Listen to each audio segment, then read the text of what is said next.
तहत ही धारदार हथियार बनाए गए थे। और उदयपुर हत्याकांड पर सबसे बड़ा खुलासा क्या है, यह हम आपको अब विस्तार से समझाने की कोशिश करते हैं। हत्या के लिए गौस और रियाज को पाकिस्तान से फरमान मिला था। यह पाकिस्तान से जो फरमान आया, यह व्हाट्सएप ग्रुप के जरिए आया, ऐसा कहा जा रहा है। पाकिस्तान से आका ने हत्या के लिए गौस और रियाज को उकसाया था। इस बात का खुलासा हो रहा है कि पाकिस्तान से ही इन दोनों को उकसाया गया। मर्डर के बाद गौस ने मैसेज भेजा, गौस मोहम्मद ने मर्डर किया, मर्डर के बाद यही मैसेज भेजा जिसमें लिखा कि जो टास्क दिया वो पूरा किया। हत्या में कुछ और लोगों के शामिल होने का भी शक है। इस बात का भी खुलासा हो रहा है कि कुछ और लोग भी इसमें शामिल हैं। 4 तो गिरफ्तार कर लिए गए हैं, एक के बारे में अभी भी तफ्तीश की जा रही है, कुछ और जानकारियां भी जुटाई जा रही हैं। एसके इंजीनियरिंग फैक्ट्री में हथियार बनाए गए थे और वीडियो बनाने का मकसद था लोगों को उकसाना। हत्या के बाद तीसरा वीडियो बनाने वाले थे गौस और रियाज। दहशत फैलाने के लिए तीसरा वीडियो भी वो वायरल करना चाहते थे। गौस और रियाज ने हत्या से पहले दुकान से सीसीटीवी भी हटा दिया था। अब सवाल यह कि कन्हैया को कब इंसाफ मिलेगा। आज एनआईए कोर्ट में हत्यारों की पेशी है। आरोपी रियाज का 26/11 कनेक्शन, क्योंकि उसकी बाइक का जो नंबर है उसने ज्यादा पैसे देकर, अतिरिक्त 5000 रुपए देकर यह नंबर खरीदा था, यह भी खुलासा हो रहा है। एक और स्कूटी मिली है जो गौस मोहम्मद के नाम से रजिस्टर्ड है। जिस घटना स्थल पर मर्डर हुआ था उससे तकरीबन 500 मीटर की दूरी है। तो लगातार बड़े खुलासे हो रहे हैं। और ये व्हाट्सएप ग्रुप जो है जिसमें यह मैसेज किया गया कि जो काम दिया वो पूरा किया, यह आखिरी मैसेज भेजा गया था। और यह मैसेज भेजा गया क्योंकि वहां से एक काम, एक टास्क इन्हें पहले से दिया गया था। सुप्रीम कोर्ट ने किसी भी तरह की राहत देने से इंकार कर दिया। असदुद्दीन ओवैसी जी, अगर आप मुझे सुन पा रहे हो सर, बहुत बहुत स्वागत है जी न्यूज के लिए वक्त निकालने के लिए।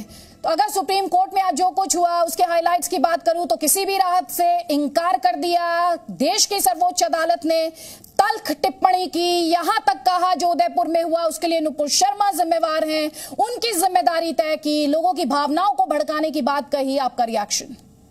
मैं देश के प्रधानमंत्री से अपील करता हूं, डिमांड करता हूं कि वो नुपुर शर्मा को ना बचाएं, कानून को अपना काम करने दें। दिल्ली पुलिस को वो कमजोर और मजबूर दिखा रहे हैं।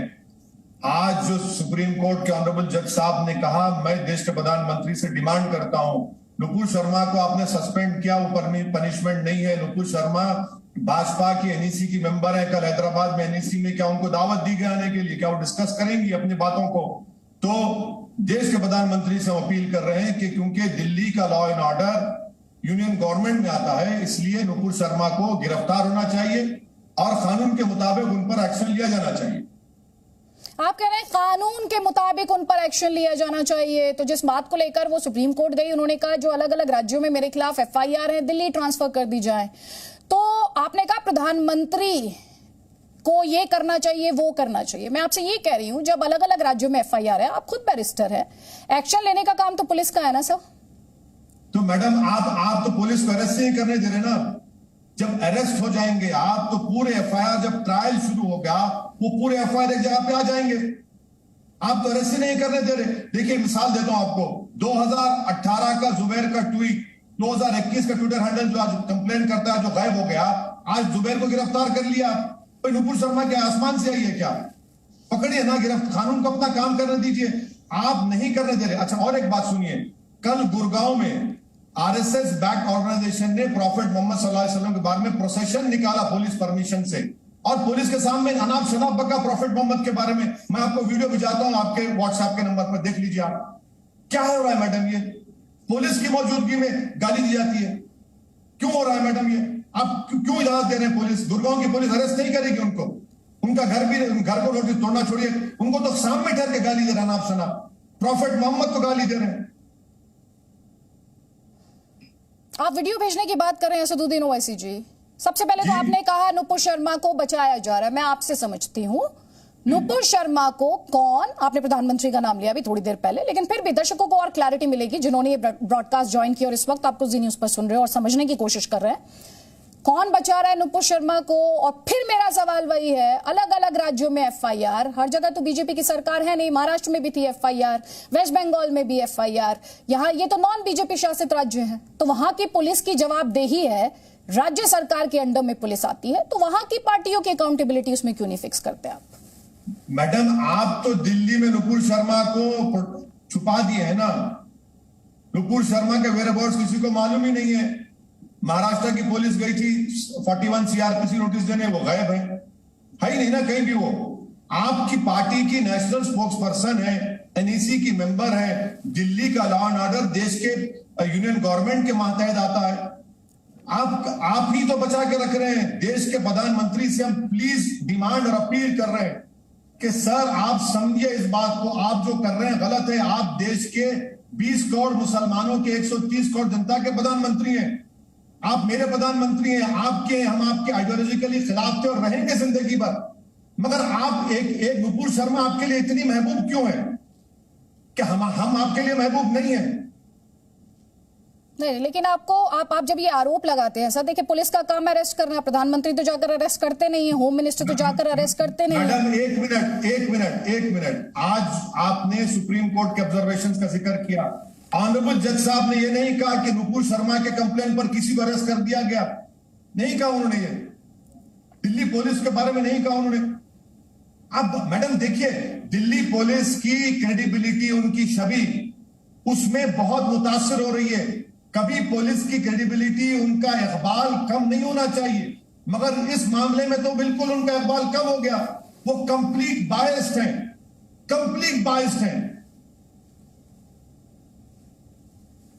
बायस्ड है। मैंने आपसे एक और सवाल पूछा था, वेस्ट बंगाल में उनके खिलाफ एफआईआर है। सर आप दिल्ली पुलिस के ओवैसी साहब देखिए, मेरा सवाल पूछने का काम है जी। आपके सवाल का जवाब देता हूं। चलिए, आप तो पहले अरेस्ट करिए ना, अरेस्ट करिए, उसके बाद जितने एफआईआर है उस कोर्ट में आ जाएंगे, उस कोर्ट में आएंगे बराबर। आप अरेस्ट ही नहीं कर रहे, आप अरेस्ट करने ही नहीं दे रहे हैं। आप जुबैर को अरेस्ट करते हैं। देखिए, नुपुर शर्मा का समझिए, नुपुर शर्मा ने न्यूज 24 मानक गुप्ता के एंकर थे, वहां पर यही अनाप शनाप बका। फिर टाइम्स नाउ में जाकर नविका गुप्ता के लिए अकाउंटेबल नहीं हूं sir. I hope you will respect that sir. Madam fact कह रहा हूं ना। नहीं सर, तो मैं दूसरे प्लेटफॉर्म्स के लिए अकाउंटेबल नहीं हूं। I would appreciate if you put your point across without mentioning other platforms, because I am not accountable. चलिए ठीक है, आप नहीं सुनना चाह रहे, अलग बात है, मगर उन्होंने 2 मर्तबा कहा ये बात को। आप अच्छा, उन्होंने कहते प्रोवोकेशन हुआ, भाई आप कंप्लेन करना चाहिए था। अगर कल आप मुझसे सवाल करेंगे, आपका काम है मुझे प्रोवोक करना, और मैं प्रोवोक होकर आपके रिलीजन को गाली दे सकता हूं क्या? बताइए मैडम। अगर मैं आप प्रोवोक करें तो मैं कंप्लेन करूंगा ना। अब मैं पुलिस को जाऊंगा, ब्रॉडकास्टिंग एसोसिएशन के पास जाऊंगा, एडिटर्स गिल्ड के पास जाऊंगा। फिर आपने कहा कि नहीं, जुबैर ने एडिट किया वीडियो को, झूठ साबित हुआ। फिर आपने कहा कि मुझे प्रोवोक किया गया, वो झूठ साबित हुआ। तीसरा आपने कहा कि नहीं, मैं इफ का लफ्ज इस्तेमाल किया, कैपिटल आई। अरे भाजपा बैडली एक्सपोज हो रही है, ये गलत मैसेज जा रहा है देश में। हम प्रधानमंत्री से अपील कर रहे हैं, डिमांड कर रहे हैं कि आप मत करिए ऐसा। अच्छा ओवैसी साहब, सुप्रीम कोर्ट की हम बात बार बार कर रहे हैं, आप मुझे बताइएगा, सुप्रीम कोर्ट ने जाहिर तौर पर दिल्ली पुलिस को फटकार लगाई, नुपुर शर्मा को फौरन अरेस्ट किया जाए, कि देश की सर्वोच्च अदालत ने कहा? नहीं, सुप्रीम कोर्ट ने जो ऑब्जर्वेशंस की है उसमें उन्होंने ये कहा, जो मैंने पढ़ा है, जो मुझे आपके ऑफिस से भिजाया गया है व्हाट्सएप पर, जिसमें कहा गया कि नुपुर शर्मा के कंप्लेन पर किसी को गिरफ्तार किया गया है। ये सुप्रीम कोर्ट ऑनरेबल जज ने कहा है। मेरा डिमांड शुरू से ये रहा है, पिछले कई हफ्तों से, कि भाई नुपुर शर्मा को अरेस्ट करिए, कानून को अपना काम करने दीजिए, कानून को अपना काम करने दीजिए। आखिर नुपुर शर्मा क्या कोई आसमान से आई हुई परी है क्या? क्या है बताइए आप उनमें, क्यों उनको इतना प्रोटेक्शन दिया जा रहा है? आप कह रहे हैं, आप सवाल पूछ रहे हैं नुपुर शर्मा को लेकर, नुपुर शर्मा से पूछताछ की जाती है, आप कह रहे हैं उनकी गिरफ्तारी हो जाती है, मामला खत्म हो जाएगा? मैडम, मामला खत्म शुरुआत का नहीं है, कानून को अपना काम करने दीजिए। ये देश चलेगा तो रूल ऑफ लॉ से चलेगा। ये देश मेरे कहने से, आपके कहने से नहीं, भाई कानून की एक सिस्टम है ना, उस प्रक्रिया है, उसको फॉलो करिए ना आप। शुरू खत्म का सवाल नहीं है। हम ये कह रहे कि भाई कानून को आप काम करने नहीं दे रहे, आप कानून को तो मजबूर बना के रख दिए, कानून को तो आप कमजोर बना के रख दिए, कमजोर बना के रख दिए और कानून की इज्जत कम हो रही है। वो हमारा कहना है, आपसे शिकायत करना है सरकार से। असदुद्दीन ओवैसी, आपने कहा कानून को काम नहीं करने दे रहे हैं। जब आप मुझसे ये कह रहे हैं सर, तो मुझे याद आ रहा है कानपुर में जब हिंसा हुई थी उसके बाद पुलिस ने एक्शन लिया था और तब कानून पर यह आरोप लगा था, पुलिस पर यह आरोप लगा था कि पुलिस ने वन साइडेड एक्शन लिया है। तो वहां पर भी तो कानून को अपना काम करने देना चाहिए था। वहां कानून को काम करने देने की जरूरत क्यों नहीं महसूस की गई सर? अरे वहां पर तो आपने काम भी किया और घर भी तोड़ दिया आपने कानपुर में बगैर नोटिस दिए। प्रयागराज में आपने तो काम भी किया, घर पत्नी के नाम पे पति को नोटिस और घर तोड़ दिया आपने। आपने सहारनपुर में काम किया, पुलिस स्टेशन में ले जाकर लड़कों को खूब मारा और पीटा, हाथ पैर तोड़ दिए। तो बीजेपी के एक विधायक ने ट्वीट किया कि ये रिटर्न गिफ्ट है, वो भी आपने काम किया है। अरे यहां पर तो आप अरेस्ट करने भी नहीं दे रहे हैं ना, यहां तो अरेस्ट ही नहीं करने दे रहे। क्यों अरेस्ट करने नहीं दे रहे भैया? आप क्यों बचा रहे नुपुर शर्मा को? लेकिन आप ये बताएं, आज जो कोर्ट ने कहा, देश की सर्वोच्च अदालत ने कहा, जो आप बातें कर रहे थे सर, वो मामला सुप्रीम कोर्ट गया था, सुप्रीम कोर्ट ने उसे स्टे नहीं किया था। तो मैं इसे वहीं पर छोड़ रही हूं। नुपुर शर्मा को लेकर जो मैं आपसे सवाल पूछ रही हूँ, वो सवाल ये है, आज कोर्ट ने ये भी कहा कि जो देश का मौजूदा माहौल है वो नुपुर शर्मा के स्टेटमेंट की वजह से है। उस पर आप क्या कहेंगे? मैडम देखिए, ऑनरेबल जज साहब ने जब अपना एक ऑब्जर्वेशन दिया है तो वो सुप्रीम कोर्ट के जज हैं। अब मैं भाजपा से पूछना चाहता हूं कि आज से चंद दिन पहले जब गुजरात के राइट्स को लेकर सुप्रीम कोर्ट ने कहा कि एविडेंस नहीं है, तो भाजपा ने क्लीन चिट का बाजा बजाया और पूरे टीवी चैनल्स पर जाकर जश्न मनाया। आज क्या कहेगी भाजपा, बताइए? क्या भाजपा क्या कहेगी आज के ऑनरेबल जज के ऑब्जर्वेशन के ऊपर? वो बताए ना देश को। नहीं, भाजपा तो बताएगी। इस देश में राजनीति तो सर आप भी करते हैं मैडम, मैं करते हैं ना सर। तो ये जो देश का मौजूदा माहौल, सर मैं असदुद्दीन ओवैसी AIMIM प्रमुख से ये सवाल पूछना चाहती हूँ। देश की सर्वोच्च अदालत ने कहा नुपुर शर्मा की वजह से देश का मौजूदा माहौल बना, उस पर आप क्या कहेंगे? मैडम, अगर सुप्रीम कोर्ट ने कहा है ये बात, तो देश के प्रधानमंत्री इस पर क्या कहेंगे, बताइए आप? मैं देश के प्रधानमंत्री जानना चाह रहा हूं। JP नड्डा से लेकर पूरे अमित शाह साहब ने ANI को इंटरव्यू दिया और सब गुजरात के बारे में बड़ी बड़ी बातें की। आज आप क्या कहेंगे? सुप्रीम कोर्ट के जज पर भाजपा इसका नोटिस लेगी नहीं लेगी? क्या एक्शन लेगी नहीं लेगी? मेरा सवाल भाजपा से, मैं देश का प्रधानमंत्री नहीं हूं, मैं सत्ता में नहीं हूं। हाँ, मैं एक ऑनरेबल मेंबर ऑफ पार्लियामेंट हूं, बदनाम जमाना हूं, इसीलिए मुझे टीवी चैनल पर बुलाया जाता है कि कुछ आप अपने मुझसे कुछ ऐसा बुलवा दिए जहां से TRP बढ़ जाए आपकी। तो मैं देश के प्रधानमंत्री से कह रहा हूं कि सत्ता में आप हैं, 11 प्रदेशों में आपकी, बल्कि 12 हो गए, महाराष्ट्र में भी आपने सरकार बना ली। आप बताइए ना आप क्या करेंगे इस मसले में? असदुद्दीन ओवैसी जी, आप TRP का जिक्र कर रहे थे, वो तो चैनल्स का हेडेक है, लेकिन आप भी तो टीवी चैनल्स को प्यार करते हैं ना सर। आपको भी तो टीवी चैनल के माध्यम से आपकी बात पहुंचती है सर। नहीं, परमिशन कहना है सर। मैडम, ये एक तरफा मोहब्बत नहीं है, इतना याद रख लीजिए आप। ये एक तरफा मोहब्बत नहीं है। आप मत बुलाइए, हम घर में बैठ जाते हैं आराम से। नहीं सर, मैं आपसे मेरी बात ही नहीं पूरी होने दीजिए सर, प्लीज ओवैसी जी, मेरी बात पूरी हो जाने दीजिए। आप अपनी बात पूरी कर लीजिएगा, मेरा सवाल ही पूरा नहीं हुआ और आप बरस पड़े मुझ पर। मैं लाइटर वेन कह रहा हूं, मगर मुझे आपने दावत दी, मैं आपका शुक्रगुजार हूं कि मैं अपनी बात को रख सक रहा हूं, क्योंकि एक व्यू पॉइंट आना चाहिए, जो सच्चाई है आना चाहिए। एग्जैक्टली, आपको इसीलिए बुलाया गया है क्योंकि ये एक व्यू पॉइंट है। आप टीवी चैनल को कह रहे हैं, आप जी न्यूज के माध्यम से इस वक्त सिर्फ भारत नहीं 150 प्लस कंट्रीज में देखे जा रहे हैं, सुने जा रहे हैं। आपकी बात जी न्यूज के माध्यम से लोगों तक पहुंच रही है सर। लेकिन मैं वापस सवाल पर आ रही हूं। आपने देश के प्रधानमंत्री से बहुत सारे सवाल पूछे सर। मैं आपसे ये जानना चाहती हूं AIMIM के प्रमुख असदुद्दीन ओवैसी से। कन्हैया लाल सर, आपने ट्वीट भी किया, आपने कहा हिंसा का जस्टिफिकेशन नहीं हो सकता है, लेकिन गुस्ताखे रसूल की एक ही सजा, सर तन से जुदा, सर तन से जुदा, ऐसे लोगों से आप क्या कहेंगे?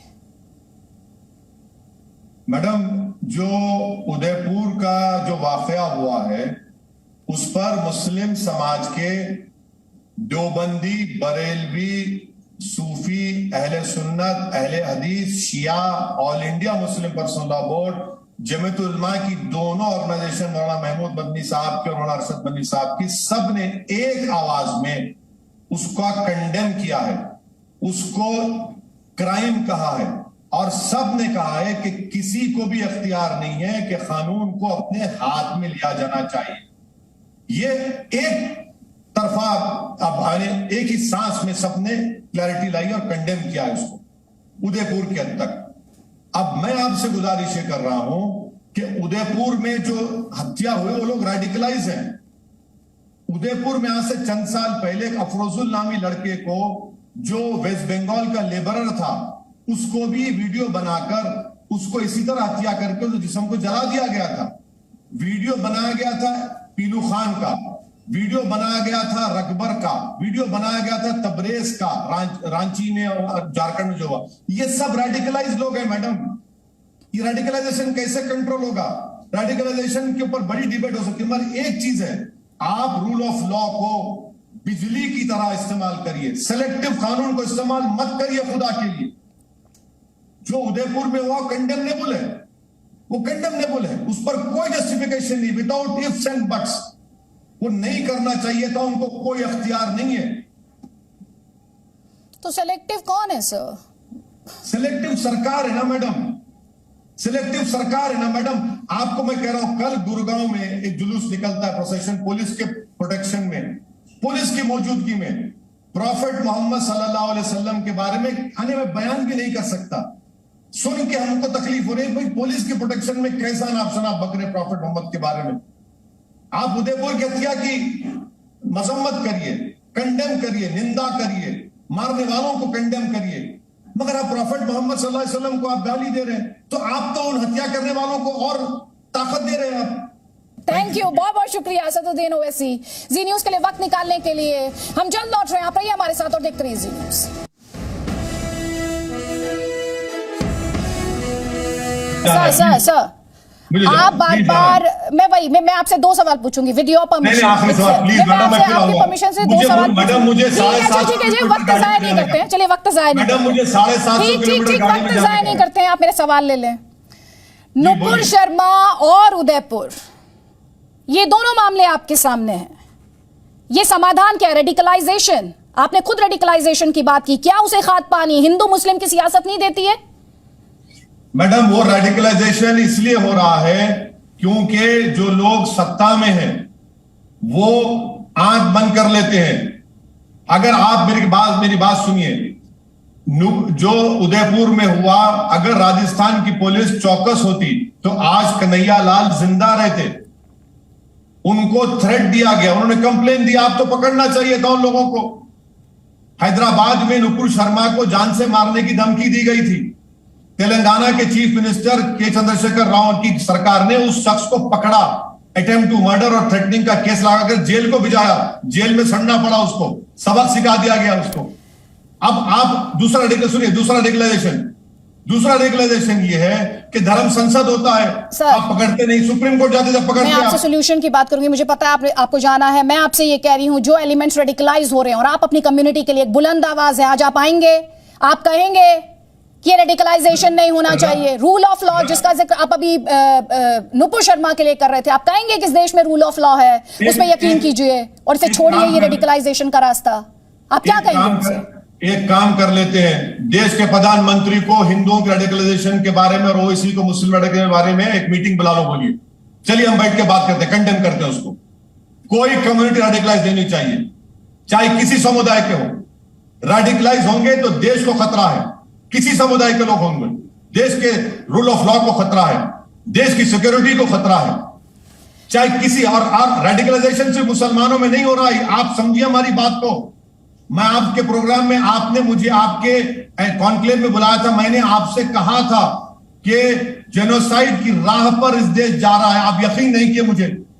मैं आपसे कह रहा था, ये भी कहा था कि हाँ मुझे नहीं लगता कि ऐसा हो रहा है इस देश में, ऐसा नहीं होना चाहिए।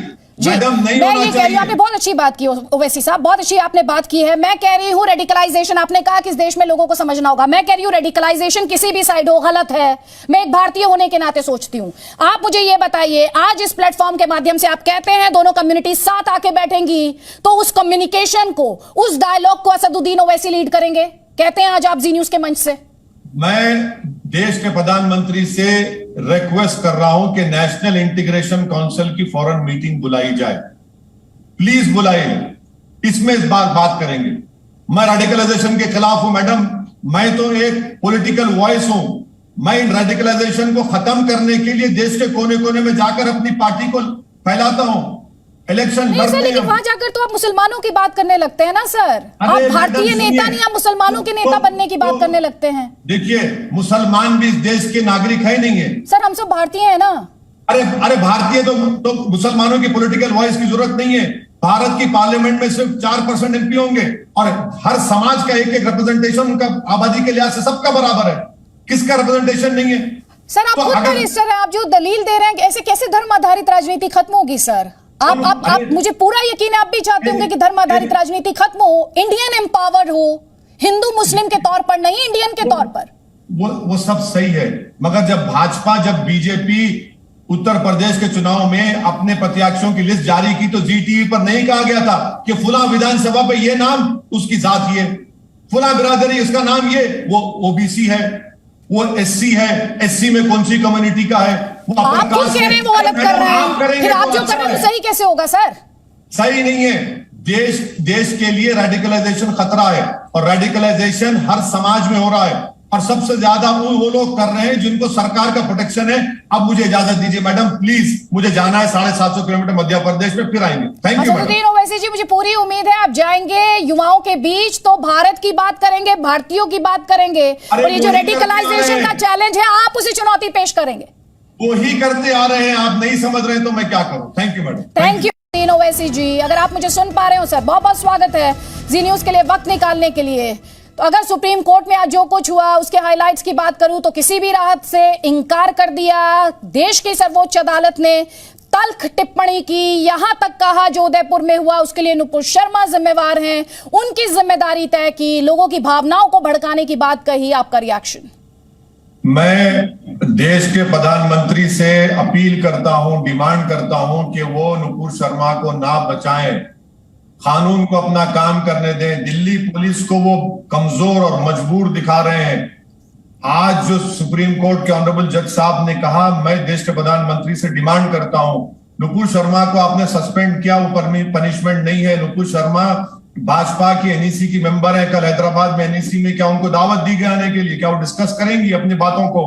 तो देश के प्रधानमंत्री से हम अपील कर रहे हैं कि क्योंकि दिल्ली का law and order union government में आता है, इसलिए नुपुर शर्मा को गिरफ्तार होना चाहिए और कानून के मुताबिक उन पर एक्शन लिया जाना चाहिए। आप कह रहे हैं कानून के मुताबिक उन पर एक्शन लिया जाना चाहिए। तो जिस बात को लेकर वो सुप्रीम कोर्ट गई, उन्होंने कहा जो अलग अलग राज्यों में मेरे खिलाफ एफआईआर है दिल्ली ट्रांसफर कर दी जाए। तो आपने कहा प्रधानमंत्री को ये करना चाहिए, वो करना चाहिए। मैं आपसे ये कह रही हूं, जब अलग अलग राज्यों में एफआईआर है, आप खुद बैरिस्टर है, एक्शन लेने का काम तो पुलिस का है ना सर? तो मैडम, आप तो पुलिस को अरेस्ट नहीं करने दे रहे ना। जब अरेस्ट हो जाएंगे आप तो पूरे एफआईआर, जब ट्रायल शुरू होगा वो पूरे एफआईआर एक जगह पे आ जाएंगे। आप तो अरेस्ट ही नहीं करने दे रहे। देखिए, मिसाल देता हूं आपको, 2018 का जुबैर का ट्वीट, 2021 का ट्विटर हैंडल जो आज कंप्लेन करता है, जो गायब हो गया, आज जुबैर को गिरफ्तार कर लिया। भाई नुपुर शर्मा क्या आसमान से आई है क्या?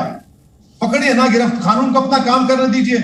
आप नहीं करने दे रहे। अच्छा, और एक बात सुनिए, कल गुड़गांव में आरएसएस बैक ऑर्गेनाइजेशन ने प्रॉफेट मोहम्मद सल्लल्लाहु अलैहि वसल्लम के बारे में प्रोसेशन निकाला पुलिस परमिशन से, और पुलिस के सामने अनाप शनाप बका प्रॉफेट मोहम्मद के बारे में। मैं आपको वीडियो भिजाता हूं आपके व्हाट्सएप के नंबर पर, देख लीजिए आप क्या हो रहा है। मैडम, ये पुलिस की मौजूदगी में गाली दी जाती है। क्यों हो रहा है मैडम ये? आप क्यों इजाजत दे रहे हैं? पुलिस, गुड़गांव की पुलिस अरेस्ट नहीं करेगी उनको? उनका घर को नोटिस तोड़ना छोड़िए, उनको तो सामने ठहर के गाली दे रहे हैं, अनाप शनाप प्रॉफेट मोहम्मद को गाली दे रहे हैं।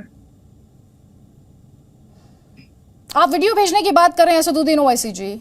सबसे पहले तो आपने कहा नुपुर शर्मा को बचाया जा रहा है, मैं आपसे समझती हूं, नुपुर शर्मा को कौन, आपने प्रधानमंत्री का नाम लिया अभी थोड़ी देर पहले, लेकिन फिर भी दर्शकों को और क्लैरिटी मिलेगी जिन्होंने ये ब्रॉडकास्ट ज्वाइन किया और इस वक्त आपको जी न्यूज पर सुन रहे हो और समझने की कोशिश कर रहे हैं कौन बचा रहा है नुपुर शर्मा को। और फिर मेरा सवाल वही है, अलग अलग राज्यों में एफआईआर, हर जगह तो बीजेपी की सरकार है नहीं, महाराष्ट्र में भी थी एफआईआर, वेस्ट बंगाल में भी एफआईआर, यहां ये तो नॉन बीजेपी शासित राज्य है, तो वहां की पुलिस की जवाबदेही है, राज्य सरकार के अंडर में पुलिस आती है, तो वहां की पार्टियों की अकाउंटेबिलिटी उसमें क्यों नहीं फिक्स करते आप? मैडम, आप तो दिल्ली में नुपुर शर्मा को छुपा दिए है ना। नुपुर शर्मा के वेयरअबाउट्स किसी को मालूम ही नहीं है। महाराष्ट्र की पुलिस गई थी 41 सीआरपीसी नोटिस देने, वो गायब है ही नहीं ना कहीं भी। वो आपकी पार्टी की नेशनल स्पोक्स पर्सन है, एनईसी की मेंबर है, दिल्ली का लॉ एंड ऑर्डर देश के यूनियन गवर्नमेंट के मातहत आता है। आप ही तो बचा के रख रहे हैं। देश के प्रधानमंत्री से हम प्लीज डिमांड और अपील कर रहे हैं कि सर आप समझिए इस बात को, आप जो कर रहे हैं गलत है। आप देश के 20 करोड़ मुसलमानों के 130 करोड़ जनता के प्रधानमंत्री हैं, आप मेरे प्रधानमंत्री हैं। हम आपके आइडियोलॉजिकली खिलाफ थे और रहेंगे जिंदगी भर, मगर आप एक नुपुर शर्मा आपके लिए इतनी महबूब क्यों है कि हम आपके लिए महबूब नहीं है?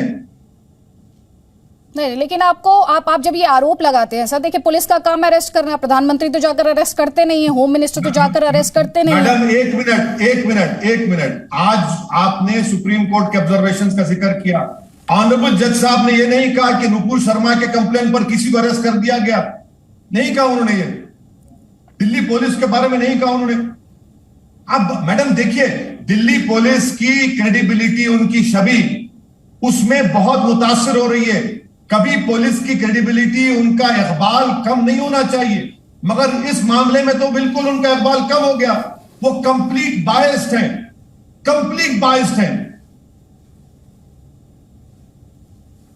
बायस्ड है। मैंने आपसे एक और सवाल पूछा था, वेस्ट बंगाल में उनके खिलाफ एफआईआर है। सर आप दिल्ली पुलिस के ओवैसी साहब देखिए मेरा सवाल पूछने का काम है। मैं आपके सवाल का जवाब देता हूं। चलिए, आप तो पहले अरेस्ट करिए ना, अरेस्ट करिए, उसके बाद जितने एफआईआर है उस कोर्ट में आ जाएंगे, उस कोर्ट में आएंगे बराबर। आप अरेस्ट ही नहीं कर रहे, आप अरेस्ट करने ही नहीं दे रहे हैं। आप जुबैर को अरेस्ट करते हैं। देखिए नुपुर शर्मा का समझिए, नुपुर शर्मा ने न्यूज 24 मानक गुप्ता के एंकर थे, वहां पर सूत्रों के मुताबिक पाकिस्तान से आया कत्ल का हुक्म, व्हाट्सएप ग्रुप के जरिए आया मैसेज।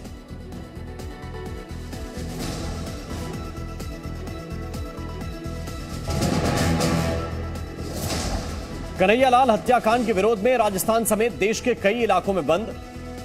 रायपुर में वीएचपी ने विरोध में निकाली बाइक रैली।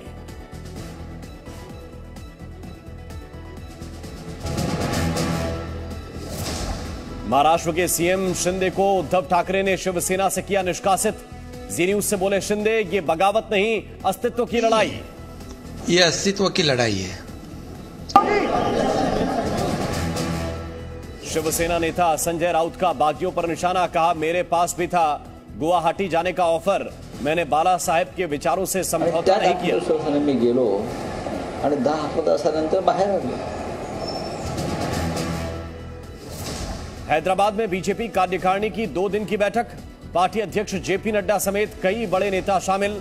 दूसरे दिन पीएम मोदी करेंगे रैली।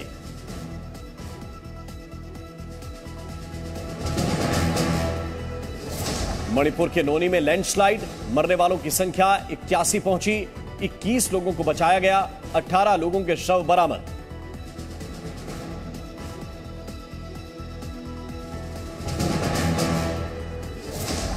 इस वक्त एक बड़ी खबर मिल रही है, कन्हैया मर्डर केस में एक और बड़ा खुलासा हुआ है।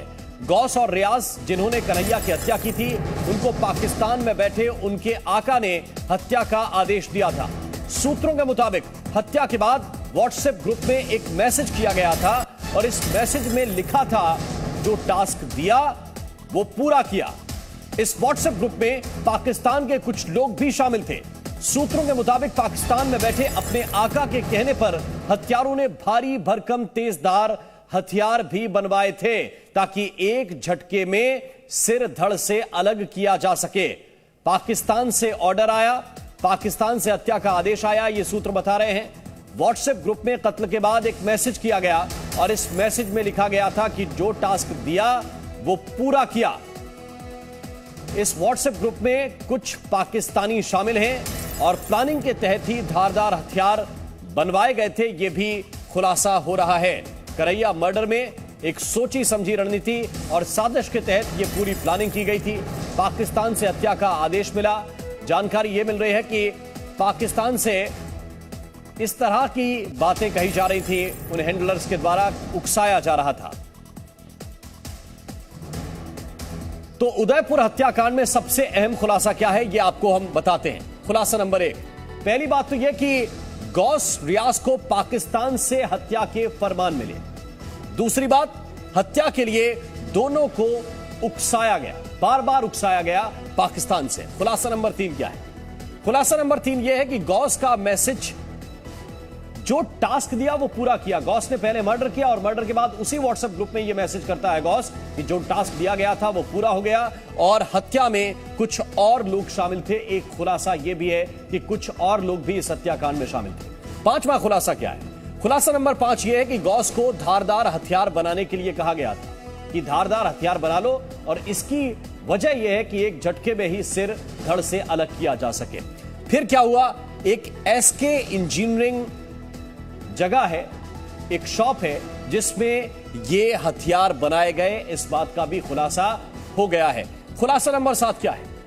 उकसाने के मकसद से वीडियो भी बनाया गया। इसके बाद भी ये लोग उकसाना चाहते थे, तो उकसाने के मकसद से ये वीडियो भी शूट किया गया और उसके बाद 2 वीडियो बनाए गए थे, दोनों आपने देखे होंगे। इसके बाद तीसरा वीडियो बनाने की भी कोशिश थी, लेकिन वो तीसरा वीडियो बनाया नहीं जा सका। अब खुलासा नंबर 9 यह है कि दहशत फैलाना वीडियो बनाने का मकसद था और 6 दिन पहले दुकान से सीसीटीवी भी हटा दिया गया था और उसमें भी इसी गैंग का, इन्हीं लोगों का हाथ शामिल था। और उदयपुर में टेलर कन्हैया लाल की हत्या के मामले में जांच एजेंसियां एक के बाद एक खुलासे कर रही हैं। क्या क्या खुलासे हुए? जांच में पता चला है कि इस हत्याकांड में सिर्फ मोहम्मद रियाज और गौस मोहम्मद ही आरोपी नहीं है, बल्कि इस केस से जुड़े 2 और आरोपी हैं, मोहसिन और आसिफ, वो पकड़ लिए गए हैं। जयपुर में सभी की आज एनआईए कोर्ट में पेशी होगी। इस बीच जांच एजेंसियों को गौस मोहम्मद की एक्टिवा मिली है, स्कूटी मिली है। स्कूटी कन्हैया की दुकान से तकरीबन 500 मीटर की दूरी पर मिली है। वहीं इस मामले को लेकर उदयपुर पुलिस पर भी गाज गिरी है। उदयपुर के एडिशनल एसपी अशोक कुमार मीणा को तत्काल प्रभाव से सस्पेंड कर दिया गया है। उधर राजस्थान में आज कई इलाकों में अलग अलग संगठनों द्वारा बंद बुलाया गया है, जबकि जयपुर समेत 3 जिलों में इंटरनेट सेवा शुक्रवार शाम से शनिवार शाम तक के लिए बंद कर दी गई है। वहीं दावत इस्लामी का कहना है कि उनका आतंकवाद से कोई कनेक्शन नहीं है। भाजपा इसका नोटिस लेगी नहीं लेगी, क्या एक्शन लेगी नहीं लेगी? मेरा सवाल भाजपा से, मैं देश का प्रधानमंत्री नहीं हूं, मैं सत्ता में नहीं हूं। हां, मैं एक ऑनरेबल मेंबर ऑफ पार्लियामेंट हूं, बदनामे जमाना हूं, इसीलिए मुझे टीवी चैनल पर बुलाया जाता है कि कुछ आप अपने मुझसे कुछ ऐसा बुलवा दिए जहां से टीआरपी बढ़ जाए आपकी। तो मैं देश के प्रधानमंत्री से कह रहा हूं कि सत्ता में आप हैं, 11 प्रदेशों में आपकी, बल्कि 12 हो गए महाराष्ट्र में।